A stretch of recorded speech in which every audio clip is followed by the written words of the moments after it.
Here we are, the first full year of Independent Death Battle, Season 2025. This year's batch of episodes were, in my opinion, a bit of a mixed bag. Don't get me wrong, we still had a ton of absolute bangers, and also some solid ones.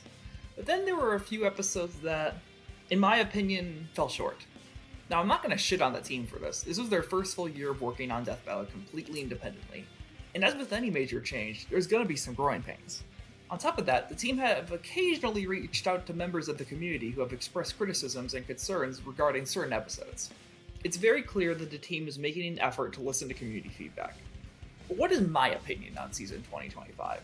Well, to answer that, let's rank all the episodes released since 2025 from least favorite to favorite. But first, a few ground rules. These are the same ground rules as last year's ranking video, so if you don't want to hear me repeat myself, just press the skip button once or twice.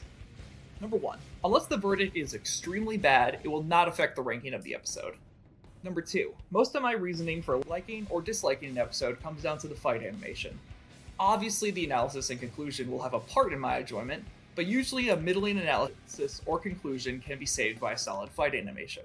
On the flip side, if an episode has a bad fight animation, a really good analysis section will do little to save it. Number 3.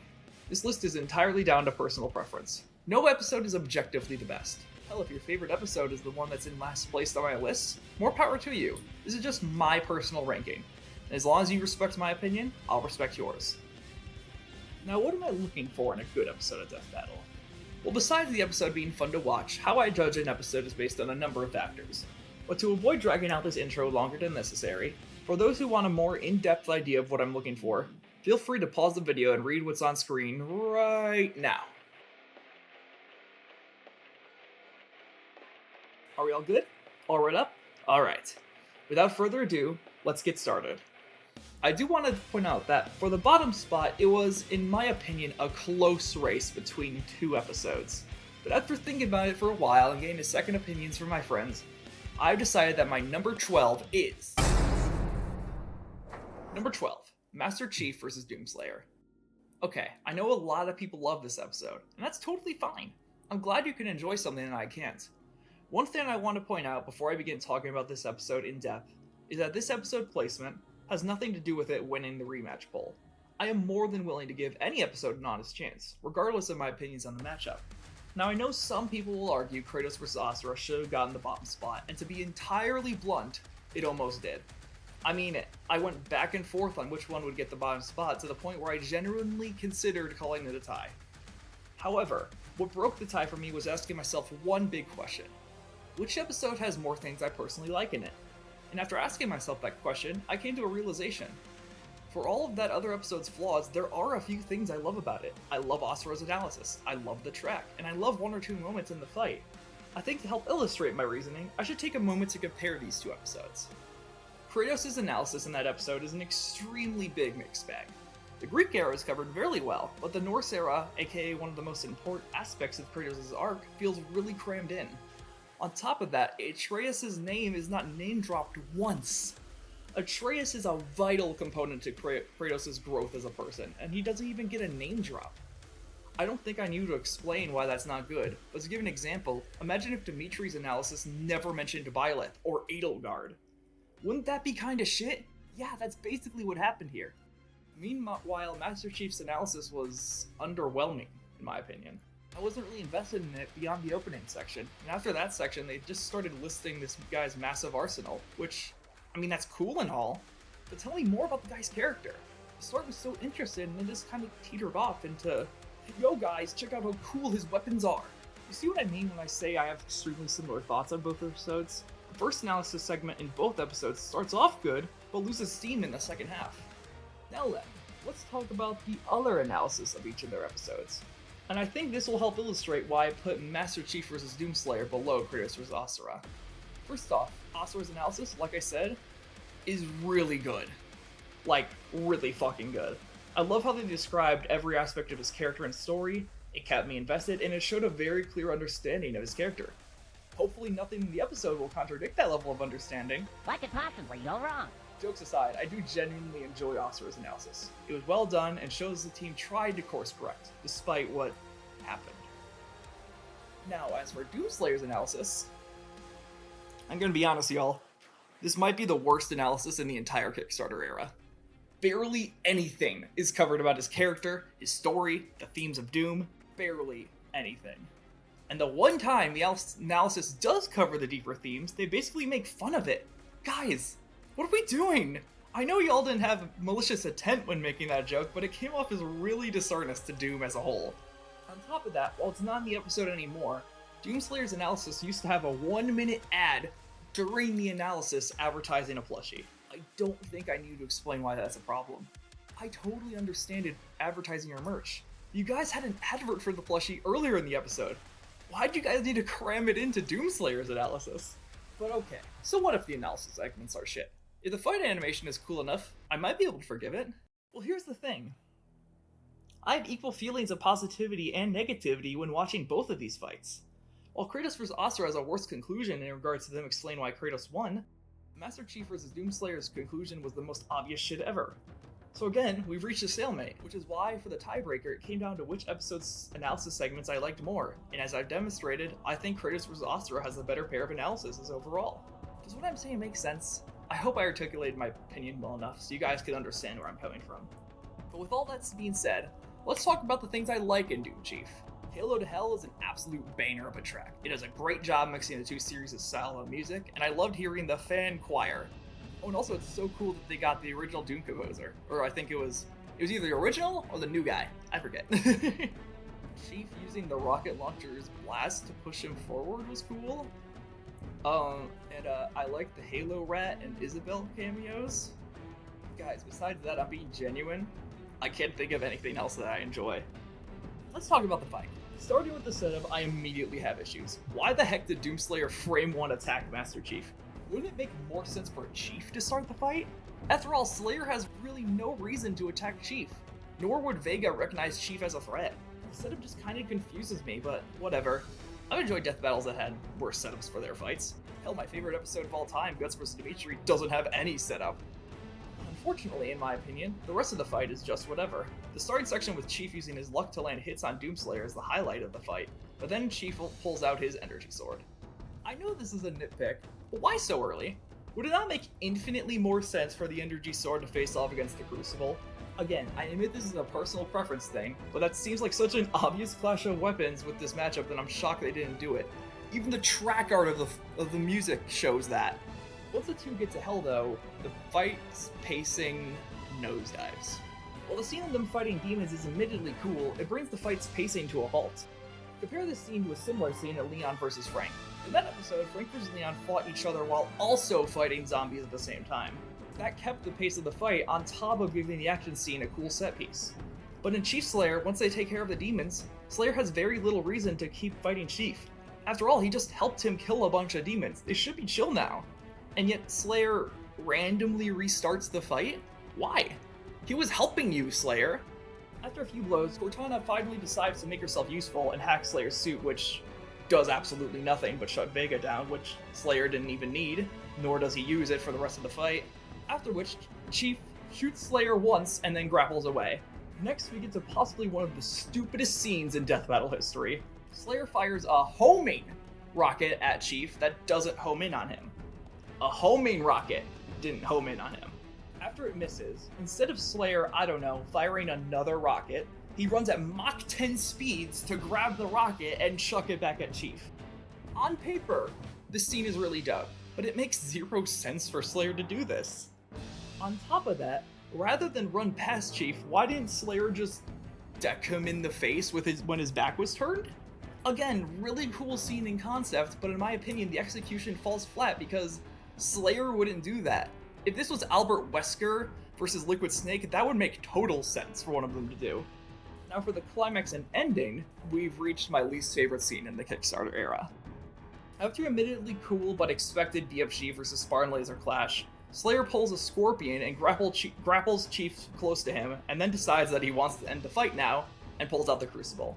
What follows is a gory kill that is more gruesome than any glory kill in Doom that ends with Doomslayer striking the iconic pose from his games. And then the conclusion of why Slayer won is basically what I expected. Oh my god, no way, the guy who kills gods beats the guy who's a super soldier? Holy shit. Now, as you can probably tell by now, I'm not the biggest fan of the fight animation, for a number of reasons. most prominently of which being Slayer's characterization. In my opinion, Doomslayer has the worst characterization out of the Kickstarter era. And given the episode I'm about to talk about next, that says a lot. Now I know for a fact I'm gonna get some comments saying stuff like, Doom is all about the gore, did you not expect a gory kill? To answer that, let me talk about the issues with the kill itself. I should preface this that, while I'm not a Doom fan, I am well aware of the franchise as a whole. Doomslayer's glory kills, especially on humans, are absolutely brutal. There's no doubt about that. But they are quick, and they are efficient. He'll split you in half down the middle, but he won't chop off your arms, break your neck, stab you with a sword, and cause your body to fucking explode. There's being gory and brutal, and then there's mutilation. Him doing this to someone who helped him fight demons makes zero sense. Sure, Vega got damaged, but Vega can be repaired. He would be pissed at Chief for that, but someone being pissed would not cause them to completely break their character to a point where they would compromise their own morals. Especially when Doomslayer technically started this fight in the first place. If he should be pissed at anyone for Vega's shutdown, it should be him. In my opinion, Death Battle as a series has evolved far beyond cool fights. Sure, they still have those, but Death Battle as a whole has grown, matured, and turned into a celebration of characters. To illustrate what I mean, let me give some examples. Look at episodes like Saitama vs. Popeye, Guts vs. Dimitri, and Bowser vs. Eggman. What if Saitama was emotionless during the climax? What if Dimitri stabbed Guts' already dead corpse instead of going to fight the demons for Guts? Or, what if Bowser used one of his troops as a meat shield to block an attack from Eggman? You may or may not care about every combatant that gets on the show, and that's fine. But it is impossible to deny that Death Battle has made an active effort to celebrate their characters by giving them the respect they deserve for their characterization. If Master Chief vs. Doomslayer came out in Season 1, 2, 3, or even 4, I would have zero issues with Doomslayer's characterization. Hell, I might have even complimented the kill. But Death Battle can and has done better. I know they can, and I hope that the team as a whole continues to improve in everything that they do. Number 11. Kratos vs. Asura. So if you are even casually a part of the Death Battle community, I'm sure you are vaguely aware of the stigma surrounding this episode. However, unlike what some people will unfortunately do, I'm not going to blindly shit on this episode, because there are a few things I love about it. So let's talk about those things first. I already complimented Asura's analysis, so instead let's talk about the track.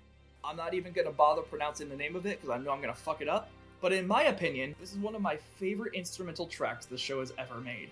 It's really fitting for both combatants, and in my opinion, it really fits the fight itself. It's great background music. Phenomenal job, Fairwolf Media. What else? Oh yeah, the sight of Mithra holding up Asura's body, which reminded Kratos of the mural, was really good. I also like the button prompts and the boss titles for each combatant. The one shot of Asura smacking Kratos into the air was cool. I got nothing else, I'm sorry. So with the positives out of the way, let's start with the negatives. The fight. Oh boy, the fight.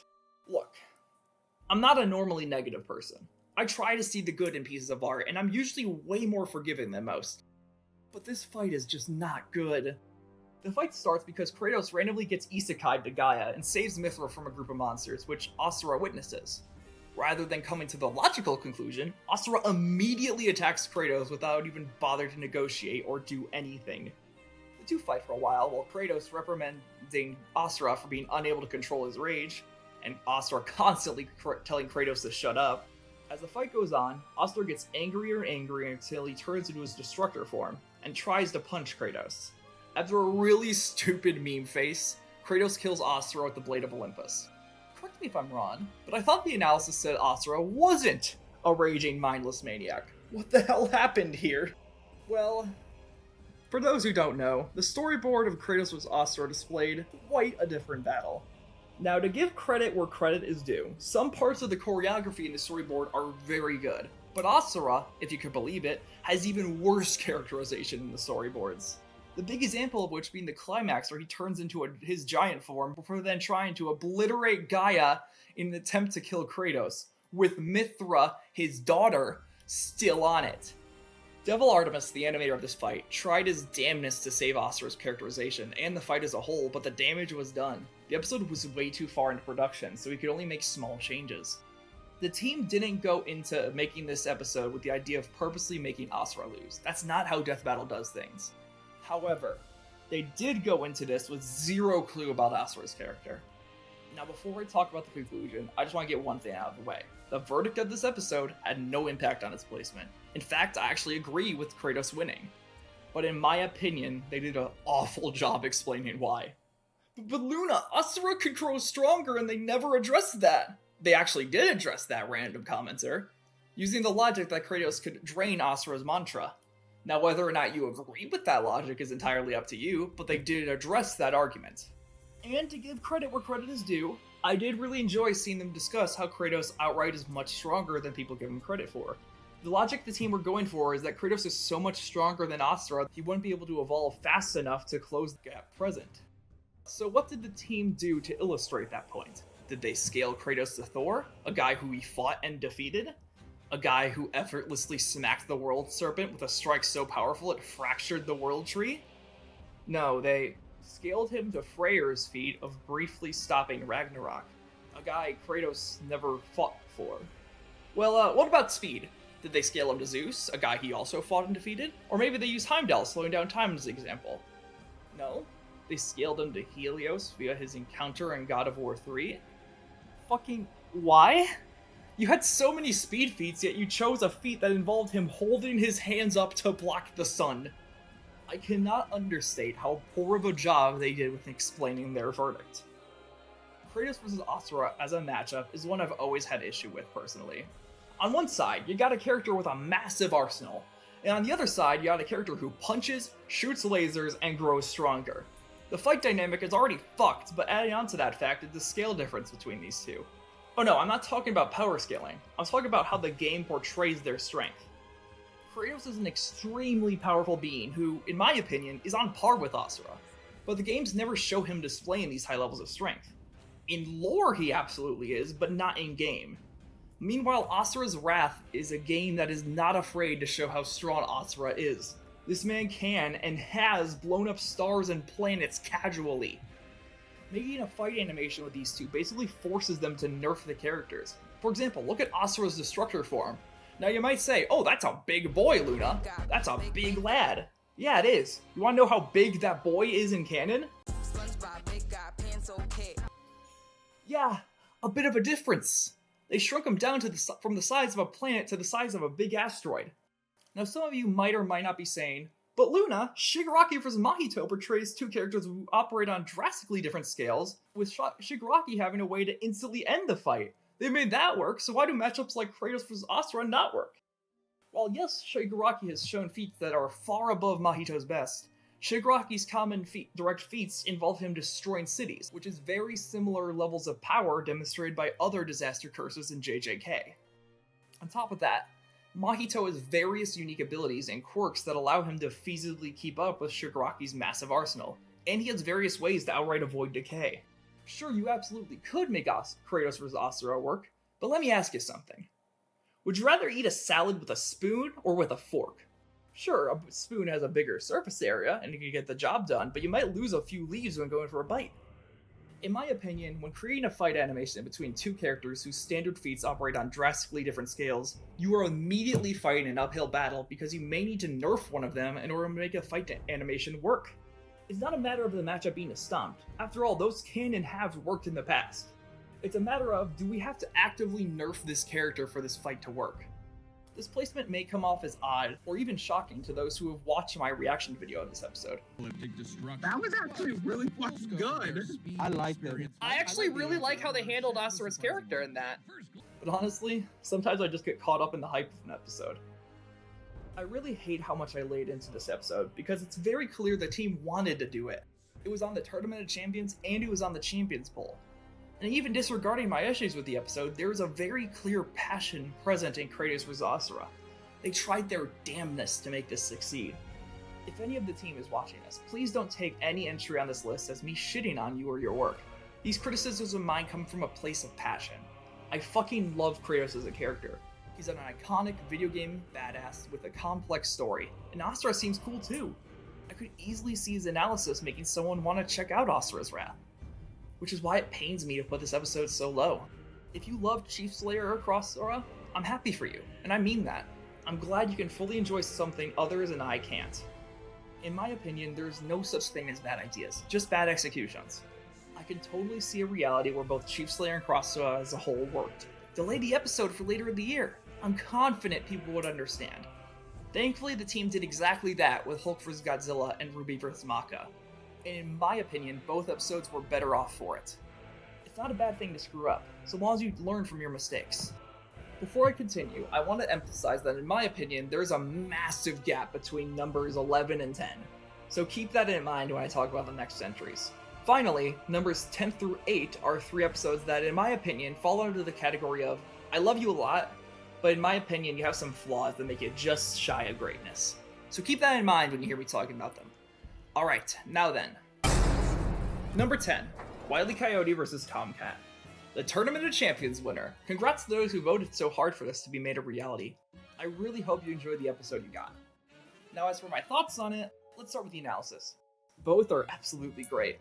They are funny, entertaining, and do a great job covering both of these goofballs. I have literally 0 complaints about either of them. No notes at all. Now then, the track. Yeah, I really don't care for it. It's not bad by any means, and it does fit the fight, but listening to it on its own is just not fun. In my opinion, it's definitely one of the worst tracks of the Kickstarter era. Before we talk about the fight though, let's talk about the conclusion. I actually really enjoyed it. I love how in-depth they went on Wiley's whole deal while still giving Tom his honest dues. Finally, the waiting period was absolutely hysterical. I love the slander campaigns done on both characters, and it wasn't annoying because it was all in good fun. Sometimes I hate this community, but sometimes I'm just so proud of you all. I don't have a good transition for segueing into the fight, so let's just say, I think it's fine. Like, I enjoy the humor of it. All the jokes land, in my opinion, especially the one with Tom trying to escape the YouTube video. That was really funny, along with all the Easter eggs on the side. But in regards to the actual fight, I feel a little bit underwhelmed. Now, I obviously wasn't expecting everything to be used. That would be unreasonable of me, and these two have massive kits. And to be fair, I think Wile E used more than enough for me to be content with his side of things. But Tom didn't get to do a whole lot.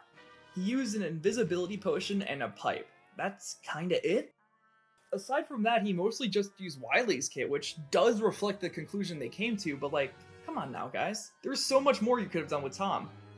Also, the blood splatter at the end was unnecessary. I get that it was done to show Tom lost his toonliness, but when the team actively went out of their way to not have blood in Bowser vs. Eggman, seeing this was a bit jarring. It sucks, because if this episode had a slightly more crazy fight, it would bare minimum jump up 2 whole placements, maybe even in the top 5. But as it stands, while it's not a bad episode by any means, it does leave me wanting a bit more. Number 9, Hulk vs. Godzilla. First off, massive props to Devil Artemis. This fight could not have been easy to animate. And also massive props to the other animators that helped him. I'm blanking on their name, but good job to his/her/they/them's work. We respect all genders on this channel. Starting with the analysis, Godzilla's is fucking incredible. They crammed so much info about him and explained the complexities of Ultima very well. Phenomenal job. As for Hulk's analysis, it's fine. It's not bad by any means, but I feel as though it didn't go over enough of his story or character. Far from bad, but far from amazing in my opinion. Now as for the track, Madness of the Monster. It's not peak fiction, but it is really damn good. It complements the fight perfectly and makes for decent background noise for when I'm working on fight scripts. I really like it. Next up, the fight.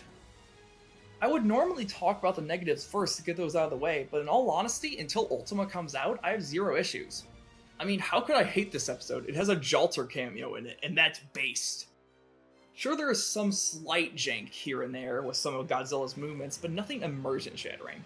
And nothing that takes away from awesome moments like Hulk breaking Godzilla's jaw, the impact and force behind Godzilla's first atomic breath, which leads to Hulk absorbing it and going into Worldbreaker, or my favorite scene of the fight that involves Godzilla unleashing an atomic pulse that sends Hulk flying skyward, only for him to thunderclap back down as Godzilla fires off a spiral breath.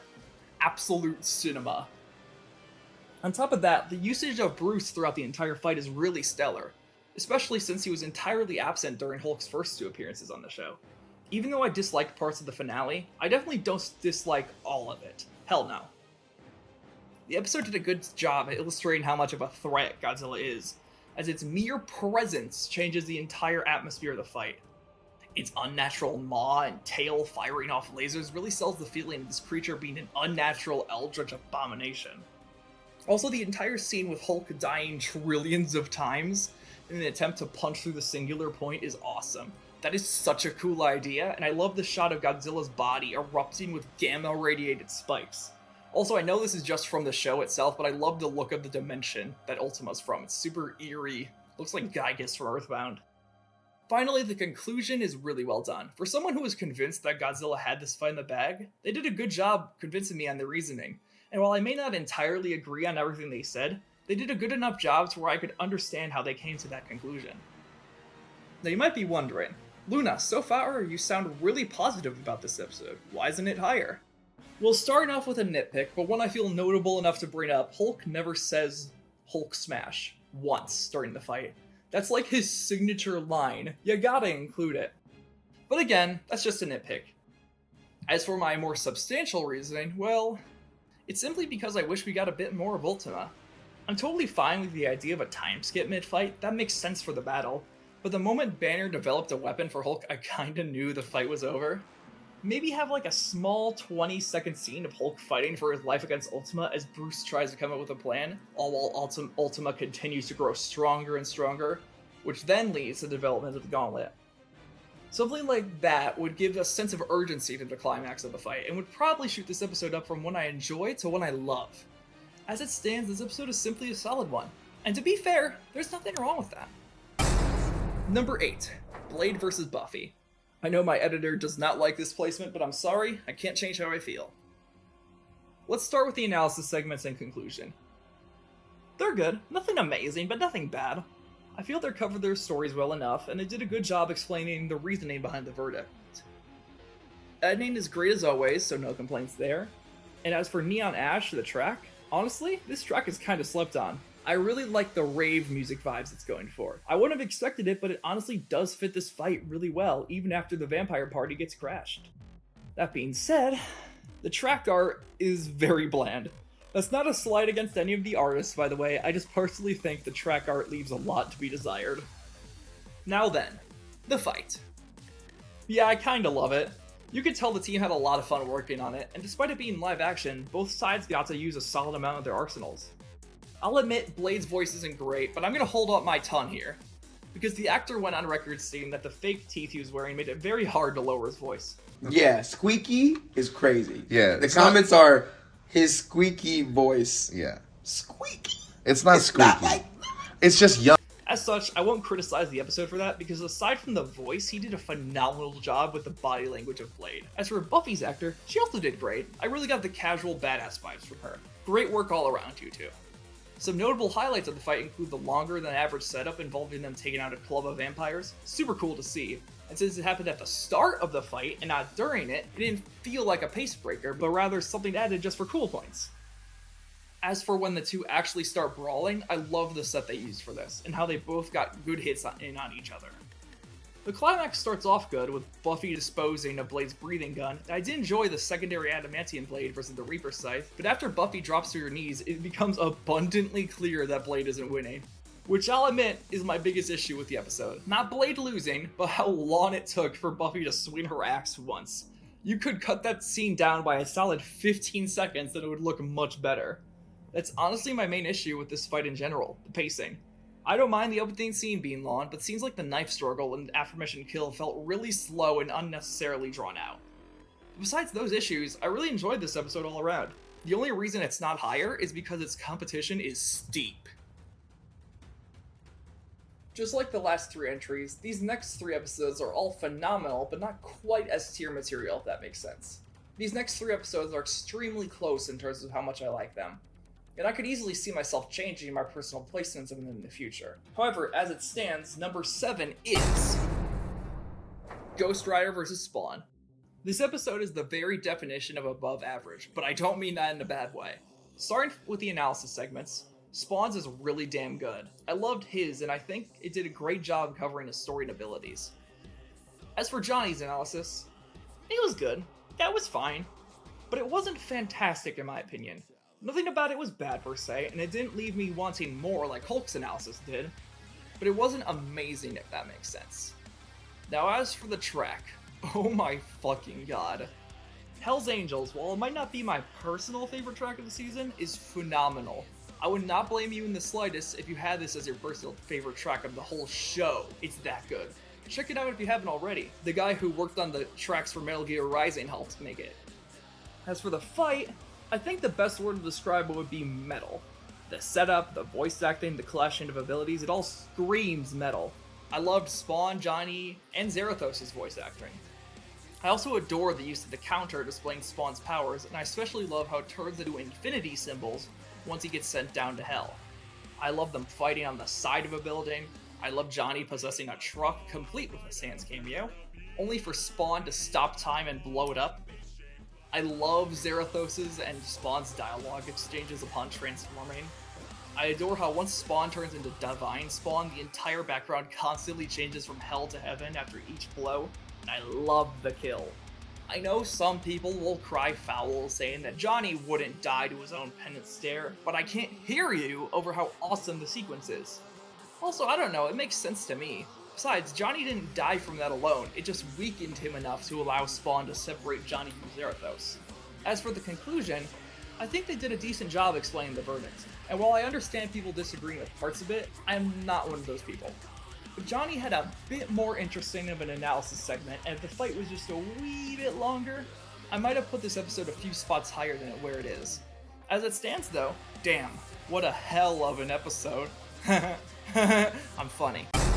Number 6. Spider-Man vs. Deku. This episode is just a good time. Starting with the analysis segments and conclusion again, I don't really have any notes, they're just well put together.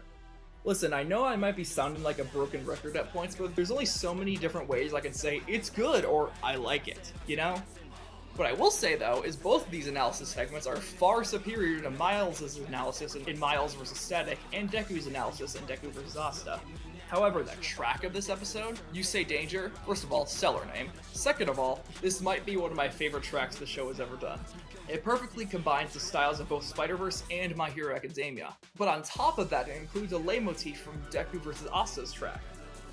Now let's talk about that fucking fight that I love. First off, the fight starting in a comic book style that then shows Deku showing up in manga colors and breaking through the comic is just incredible. This fight is easily the best looking fight in the entire show. I don't want to hear any arguments. And I'm being genuine, it is fucking gorgeous. Moro, you are an absolute legend. Keep up the fantastic work. On top of that, the characterization for both sides is amazing. To the reason for why they're fighting being a training session, to the back and forth banter, to them encouraging each other, and finally the kill being portrayed as an accident really showed off the team's understanding of the characters. On top of that, that one shot where they both leap off the buildings is breathtaking. Probably one of my favorite standalone shots in the entire show. It's beautiful. So yeah, as you can tell, I quite love the fight. As for what I dislike about it, well, some of Miles' movements are a bit janky at times, and while the analysis segments are good, neither of them wow me. But if those are the only problems I have, then you're clearly doing something right. Like I said earlier, Spawn Rider, Miles Deku, and this next episode are so close in terms of how much I enjoy them. I just personally love the next episode a bit more. So let's talk about that episode. Number 5. Ruby vs. Maka. The big episode 200. And what an episode it is! First off, let's talk about the analysis. 90% of Ruby's analysis and all of Maka's analysis are incredible. Genuinely amazing. Now you might be wondering, why did I only say 90% of Ruby's analysis is great? Well, to be entirely honest, their coverage of Volume 9, aka the volume that primarily focuses on Ruby, is kind of brushed over. Now I will admit, I don't like Volume 9. I think it handles a lot of sensitive subject matter really poorly, and I think the fight scenes and characterization are passable at best and awful at worst. But my personal opinions on it aside, it is important to Ruby's story, so them brushing past it feels a bit disingenuous. Just because I don't like it doesn't mean fans of Volume 9 should get sidelined. Let me put it like this. Imagine if Shadow's analysis quickly brushed over the Shadow the Hedgehog game. Like yeah, the game isn't good, but you can't deny its importance to Shadow's story. You can't just ignore it. However, besides that one part of Ruby's analysis, I'm going to be honest, that's my only issue with the episode. It's that good. The track Death in Bloom, especially the Adagio version, is absolutely phenomenal. I love the mix of Casey's Ruby vocals and Maria's, forgive me if I mispronounced that, Japanese vocals. And that one line, I wish that you could see me now, oh my god, that hits so different, man. The fight itself is also amazing. Both Ruby, Maka, and Soul all get their moments in the spotlight. I especially love the piano segments, the Silver Eyes climax, Ruby's death being very respectfully done, and Ruby's banter with the duo. It's all great. Oh, and the conclusion is there, I guess. I don't really have anything negative or positive to say about it. I think there's only one real way to close off this segment. That ending message to Monty is just so sweet. Rest in peace, Monty. Thank you for everything that you did for this community. Number 4, Simon the Digger versus Kyle Rayner. Hey, my bestie editor, do you mind keeping count in the bottom right corner of the screen to see how many times I unintentionally mispronounced Simon's name during this segment? I won't be able to get through this segment if I'm focused on pronunciations, because I got a lot to say. Thank you. Anyway, holy fuck, this episode's amazing. I love Gurren Lagann. It's one of the first anime I ever finished, and this episode and its waiting period really made me appreciate Kyle as a character. Spoiler alert, you're not going to believe this, the analysis segments for both and the conclusion are good. I know, right? Shocker. Listen, I know some people have an issue with the verdict, but for a matchup as close as this, as long as you aren't a dick when presenting your arguments, feel free to disagree with it. But enough about that. Let's talk about one of my favorite tracks in the entire show, Spiral of Emotion. Sure, it may take a lot of inspiration from Will of the Drill, but guess what? I love Will of the Drill. So the fact that they made Will of the Drill but better is just stellar. That's honestly how I would describe this episode as a whole. Stellar. The fight is stellar, the animation is stellar, the music is stellar, the dialogue and banter is stellar, the scope is stellar, the climax is stellar. Oops, all stellar. Like, what can I say? The fight starts with a mountain fucking exploding, has them standing on universes midway through, and has them end with a fist fight. Simon got a ton of cool moments in the fight. Him drilling through the source wall, him overpowering the emotional manipulation makes remembering Kamina's message, and him rejecting the lantern ring are all great moments. However, despite Kyle being less well known compared to Simon, in my opinion, he honestly had the cooler moments in the fight. The creative variety of abilities he showed off in the beginning, the big Superman construct at the midway point, the life equation scene near the end, and especially the part where he made a giant drill with all of the lantern ring colors that he then infused with the life equation. And finally, the respect he showed Simon after his defeat really meant a lot to me. This is one of the reasons I adore Death Battle, and why I keep watching. They always try to show both characters equal respect. They might not always succeed, but they make an effort. And that means so much to me, because no matter what character you love, no matter what fanbase you're a part of, there are other people out there who love it just as much as you, and it's important to respect that. My only issue with the fight is I wish the scuffle on the ground lasted a bit longer, but when the only issue with your animation is that it leaves me wanting more, you're clearly doing a good job. And that issue isn't nearly enough to prevent me from giving this episode a 10 out of 10. And we still have more episodes to go. Number 3, Shigaraki vs. Mahito. If you told me after the Kickstarter ended that Shigaraki vs. Mahito would be in the top 3 of my season 2025 ranking, I would have laughed at you like a madman. And yet, here we are. Holy shit, this episode was a surprise. Unlike the past couple entries, I would feel like a criminal if I didn't highlight how fucking amazing the analysis segments are here. Both Shigaraki and Mahito's analysis segments might be some of the best in the show's history. They cover their characters and stories very well, and they do a great job showing how they are both similar yet different. I cannot emphasize enough how incredible they are. Another thing that's incredible is the track, Skin Deep. While it's not my personal favorite track of the season, heck, it's not even top 5, this track is really good, and I love how it's entirely in Japanese. It really makes it stand out. Now as for the animation, Moro. I didn't mention it in the Deku vs. Miles segment, but I wanted to talk about it here.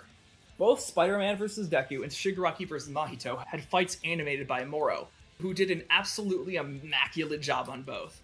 I swear, he's a superhuman with how well he animates things. If you didn't know, this is the same guy who animated Bowser vs. Eggman, the number 1 spot on my last season ranking. And he's the primary animator behind the Indie Cross series, a series you should absolutely check out if you were a fan of Subspace Emissary from Super Smash Bros. Brawl. I cannot wait to see what he produces in the future, whether for Death Battle or for otherwise. Finally, I would be remiss if I didn't bring up the icon that is Akane. Queen shit, to be honest. With all that out of the way, let's actually talk about the fight now. The setup and characterization is basically perfect. I love how smug Mahito is and how cold Shigaraki is, with Shiggy getting more and more fed up with the cursed spirit as the fight progresses. And I also love the detail of every time Shigaraki gets hit by Mahito directly, a vestige gets destroyed. It gives a sense of urgency to the fight that if Shiggy didn't finish this quickly, he will get affected by idle transfiguration. Speaking of that, I adore how well animated all the hands are in this fight. The massive flesh beam clash is beautifully disgusting, and the climax on the top of the train is absolute cinema. Overall, this episode gave me basically everything I could have wanted out of the matchup. It exceeded my expectations and then some. I quite literally have no issues with this fight. Yep, from here on out, we've reached episodes that are basically perfect in my opinion. Now then. Number 2. Dante vs. Clive. What an unexpected yet welcome masterpiece of an episode. I was not expecting Dante to return this season, but you won't catch me complaining. Meanwhile, Clive? I'm super happy to see a non-Final Fantasy VII rep for this franchise. And while I haven't played Final Fantasy XVI, based on this episode, he seems like an awesome character. Everything about this episode oozes style. From the analysis segments that cover both Dante and the guy from Tekken 8's respective stories, to the stellar soundtrack, The Devil Inside, all the way to the gorgeous fight animation, primarily animated by the returning Gotorian. I know some people disagree with the verdict, but with how debatable of a fight this is, either winning was equally possible in my eyes. Death Battle simply thought the Clive won. I might not agree with everything they say, but I can see how they came to the conclusion that they did. But let's talk about that track I mentioned. The Devil Inside is a strong contender for one of my favorite tracks in the entire show. It's so damn catchy. I adore it. From what I heard, it's apparently slightly Clive-leaning with the lyrics, but the addition of lyrics to the song in general and the rap portions, I think, give it just enough DMC love. Now, as for the fight animation, I mean, it's a Torian episode, which means a long-ass fight with plentiful usages of their abilities and a great sense of speed. Both fighters get awesome moments with plenty of fun banter between them, performed by some phenomenal voice actors. Props to them. The final clash between the two in space was fucking beautiful. In fact, Clive's transformation into Ifrit Risen might be one of my favorite transformation sequences in the entire show. I know these analysis segments have gotten shorter as the ranking goes on, but like, when something is really good, I struggle to come up with words to describe it without repeating myself. So take it as a compliment. But don't worry, because I got a lot to say about the last segment. My number 1 favorite episode of season 2025 is... Number 1. Ash vs. Yugi. Growing up, the Pokemon franchise has always been by my side every step of the way. My first Pokemon game was Pokemon Leaf Green. I have a lot of memories playing that game with people from my childhood that I sadly haven't seen in a while. I watched the Pokemon anime like it was a routine. Every Saturday morning, I woke up and watched it while eating my favorite cereal. I was there through Kanto, the Orange Islands, Johto, Hoenn, the Battle Frontier, Sinnoh, Unova, Kalos, Alola, and Galar. Ash Ketchum and Pikachu were people I looked up to growing up. They were irreplaceable parts of my childhood. Without them, I highly doubt I would be the same person I am today. During my elementary school years, I saw this other card game being played during recess called Yu-Gi-Oh! For a year I had a bit of a Yu-Gi-Oh! Phase, and while I didn't really know what I was doing, I had fun. I also watched a few episodes of the Yu-Gi-Oh! Anime, and while my memory of those are a bit fuzzier in comparison, I distinctly remember Atem and Yugi. The cycle also continued with me getting into crazes like Bakugan and Beyblade for a bit. I am a proud early 2000s kid. So an episode like this, well, I think you can imagine what I was feeling during the lead up to it. I rewatched my favorite parts of the Pokemon anime, and finally gave Journeys a shot. I gotta tell ya, seeing my childhood icon's journey come to an end following the Masters 8 tournament legit made me cry on first viewing. Ash, Pikachu, Yugi, and Atem are characters I hold an immense nostalgic attachment to. So, how did this episode turn out? Well, given my placement of it on this list, I think you know where my thoughts on it lie. And no, I don't even think it's recency bias. Galactus vs. Unicron was the most recent episode that came out in Season 10, and I had that fairly low on my list. No, This episode is a labor of love to both Pokemon and Yu-Gi-Oh! Both Yugi and Ash's analysis segments are visually stunning, and they tell their respective stories beautifully, while also managing to make me laugh at multiple moments. Props to DJ and the other editors for their amazing work this season. The conclusion also made sense. Listen, Ash, you're my GOAT, but you weren't winning this fight, buddy. Next up, the track, and oh my god. Millennial Monsters is such a banger. I don't know if it's my absolute favorite track in the show, but the addition of Jason Page's vocals alone made this track ooze with early 2000s charm. Now time for the main event, the fight animation. Aside from a few moments of jank, this fight might be one of the most visually stunning in the show's history. But it's got more than just style, it's got plenty of substance too. Some of my favorite moments include the start of the fight having a red and blue style intro, Atem's mannerisms being just perfect, him announcing the card's effects out loud like a theater kid is spot on, Crocodile being a goat and taking a big hit for Ash, Charizard's flames melting through Giant Soldier of Stone, which is a reference to the species' Pokedex entry of their flames being able to melt boulders, Gandora's lasers turning the arena into a laser light show, which Ash, riding atop Charizard, flies around, Incineroar suplexing Celtic Guardian and then taunting afterward, with Oshawott simping for Silent Magician in the background. You know, I would be mad, but I can't really blame Oshawott. He's got good taste. The appearance of Solgaleo, followed closely by Atem summoning Silpher, was absolutely stunning. Like, the way it slithered around this arena was so cool. Gengar appearing in Atem's shadow before Gigantamaxing and unleashing a G-Max Terror, Atem trying to seal Gengar within the Millennium Puzzle, prompting Ash to command Naganadel to fire a Sludge Bomb at Atem. This forces him to put up a shield and allows Ash and Greninja the opportunity to catch Atem off guard and destroy the Millennium Puzzle, forcing Yugi out for the remainder of the fight. Yugi using the Heart of the Cards to summon Herakti, the Goddess of Light, who, alongside the two magicians, clashes with Solgaleo's Sunsteel Strike. Greninja and Naganadel try to intervene, but Yugi immediately shuts them down with Swords of Revealing Light, freezing both them and all of Ash's other Pokemon in place. This forces Pikachu and Ash to activate their trump card, with Ash rapidly cycling through all of his various outfits over the years before Pikachu fires off a 10 million volt Thunderbolt. But that activated Yugi's trap card, Magic Cylinder, which swiftly reflected the Z move back at Solgaleo, finally overpowering the legendary and turning both Ash and all of his Pokemon to stone, ending the fight. Did you notice how my favorite scenes included most of the fight? Almost like this episode is amazing or something. Huh. Deja vu. Anyways, you could probably tell by this point, I adore this episode. Would I have liked more Pokemon and monsters being highlighted? Sure. But I say that in the same way I would prefer a box of donuts over 3 donuts. Like, both are still donuts. Complaining about not getting more would just be greedy at that point. Especially when the fight is 5 minutes long, with the entire episode, as of now, being the second longest in the show's history. But, unlike Bowser vs. Eggman, I didn't feel like either side got more cool moments than the other. Eggman didn't really get to do a whole lot in that fight. Meanwhile, even though Ash lost, Hades' Pokemon landed multiple hits on Yugi and Atem. And that's why, along with all the other reasons, Ash vs. Yugi is my second favorite episode in the entire show. Guts vs. Dimitri stays winning, baby! Woo!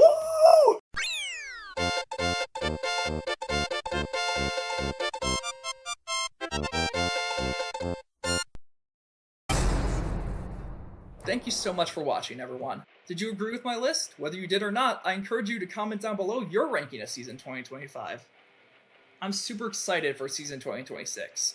We got Genshin Impact's first episode coming, Groove vs. Megamind, and I don't know if Geats vs. Nero will be out next year, but I'm looking forward to that episode when it does come out.